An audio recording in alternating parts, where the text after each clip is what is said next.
Hi submarine friends. Well, I've been busy building my new water-cooled exhaust system. So, what I have so far is, kind of looks like a VW exhaust system right here, doesn't it? Like the old school air-cooled VW. Anyways, so this bolts onto the engine head, right? This is a water chamber, so water actually enters the bottom of this section here. So this is a water jacket as well. So it's cooling the pipe that's leaving the header. So this is cooled. So water enters here in the bottom, exits here, then it enters the bottom of this chamber here, and then comes out here and heads up to cool the exhaust valve in the hull. So I'm just going to shove it in there. Bear with me here.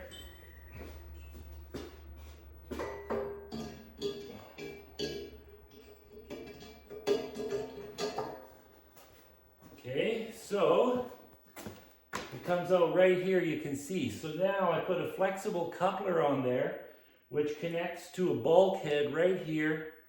And then this part, of course, is penetrating the back of the pressure hull of the submarine.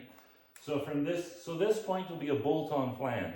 And then on the other side of the bulkhead will be a bolt-on flange.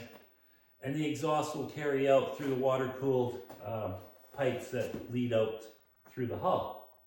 So it's all pretty good. Now the only thing is, I like to put everything in and take it out from this end to make sure that it's all accessible. Now the problem I have right now is one of the engine mount bolts is trapped underneath the starter motor.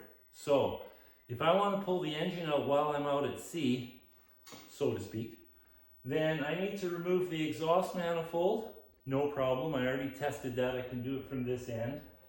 Then I need to remove the starter. I may be able to remove the starter without removing the manifold. I haven't tried that actually. I have to remove the alternator for sure though to get the starter out. So it's all real easy though. These things come out real easy. So the only thing is I have to buy a special tool to remove the bolt in the starter, and I think they're called a crowfoot wrench, which is just the open end of a wrench that accepts a extension from a ratchet, connects into the wrench, and so you have the wrench end on the end of the socket. So I'll just buy a set of those. I should have a set anyways, probably pretty handy. So I just have to get that, and then I know I can take it apart and put it back together when I'm out in the water. So the next thing that I've been thinking about, while I work on stuff like this, I think ahead to the next project. Most small marine engines can be started by hand. You know, they have like a hand crank, like at least the old school stuff. And I like that idea. This will have its own dedicated battery. So the batteries in the sub, you know, they'll power electric motors and fans and all kinds of other things. But the battery for the engine only looks after the engine, nothing else. So there's no risk of draining down this battery. But what if the starter fails or something like that happens? It's a full mechanical engine, requires no electricity to run. So if my whole electrical system was down, this engine will still run. It's fully mechanical. That's what I like about this. So, but I have to be able to start it. So I have to figure out a way to make a manual start on it. So right here is the coupler for the hydraulic pump.